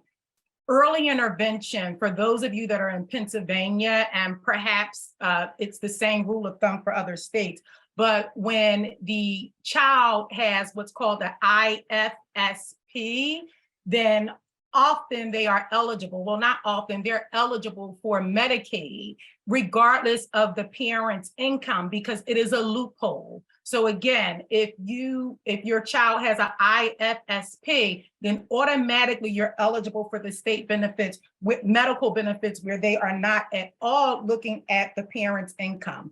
We've already talked about the importance of networking with other parents, doing book shares, toy shares, clothing shares, to help combat some of that cost. I think about, again, Ashani and how he mentioned some of the challenges that he had. So early on, it might be important to teach generalization, adaptive skills, flexibility, teaching boundaries, how to say no. I think about Dr. Reader, where she talked about self-care. And the one thing that came to my mind is this poem. I don't know if you all are familiar with it, but maybe Google it. It's called Welcome to Howland.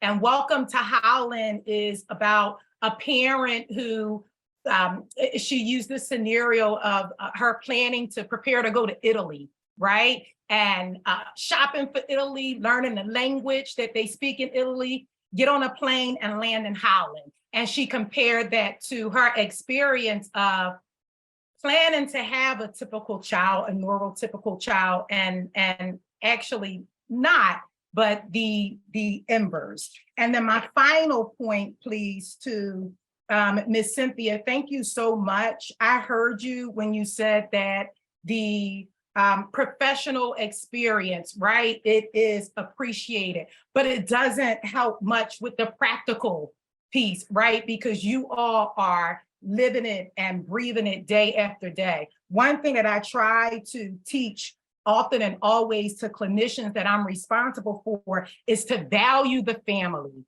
right? Listen to the family, value their culture, and understand what's socially significant for them and the change behavior modifications that they want to see happen in their home. Too often we come in as experts and we think we know it all, and we're trying to tell the parent how to do their job. But really, we need to be attentive to their needs. We need to be empathetic and provide service to the families. Thank you so much for allowing me to be a part of this, this space. I appreciate it. I appreciate all of you so much I put this thing together myself, and I'm so proud of myself. You guys were so awesome. Omar, did you have something that you wanted to, I saw in the chat, I didn't get a chance to read it. Yeah, I just said those charts, to answer that question, those charts are available online, but a lot of times because we do have individuals, our students and our children, you're going to have to make them according to the behaviors that you're seeing. That's all. So, yeah. Anything else? And that IFSP is the individualized service plan, family service plan. I put it in the chat for people that are watching. Yeah, that's it. Anybody have any last words? Go ahead, Ayana. Wait, I just want to say two things. One, salute to every single one of you. I am so not the expert in anything, I am an autism auntie, and I just want to ask Talika, please drop your TikTok in the chat. I think that a lot of people would love to be able to connect to you as a resource of a whole different kind. It would be just so meaningful. And for every mom, caregiver, professional who has expressed how you can't see beyond where you are right now, you can put it under the bucket of motivation, encouragement, whatever, but this is just real practical experience. I've been blessed to be able to see a Crystal birth this baby from the beginning and raise him to now. And like literally, we've been calling him Mighty Ty since the time he got here. That's what I call that baby. He is Mighty Ty forever and ever. Amen. But I am the proud auntie of a 27-year-old Black man who lives with autism, who is 1 year away from graduating for the second time from a college experience here in Philadelphia. He is an amazing human being. He absolutely navigates this world to the best of his ability every day. No day is alike, no situation is alike, but there is hope. As we started off saying, he is 27. He has never been in jail. He has never, been in a scenario, thanks be to God, where we've had to, go and get him from a trauma trigger type of situation, because we chose as a family to believe and hope for the best, to continue to engage him in ways that spoke to our expectations of what was possible. And he is now coming out of his second college experience, and he is best friends with a young man who he met at a school he went to that specialized in educating children in this arena. His best friend went to school. He has an HVAC degree. He works at a hospital, and he drives, Miss Cynthia, and he drives safely. They go out, they go to the movies, they go do what young men do, and they do it responsibly. He even has his own apartment. So there is hope. There is possibility. If you can dream it and then have the audacity to hope for it and believe it. Don't limit them based on our fears, our lack of being able to see it or perceive it. Let life unfold and just be ready to do your part, which is not to protect them, but to prepare them. That's all we can do as parents.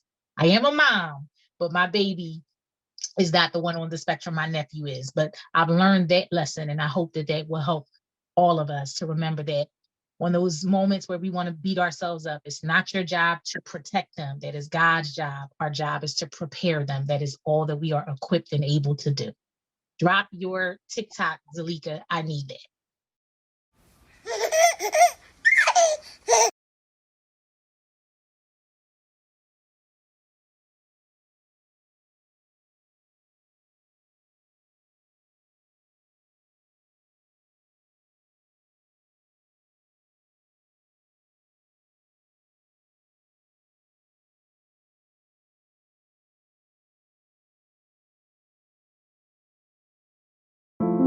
I imagine love being like water, in that it takes the shape of whatever contains it. Then I imagine being all of time and space. The Love Unsaid, available now on Amazon and Kindle.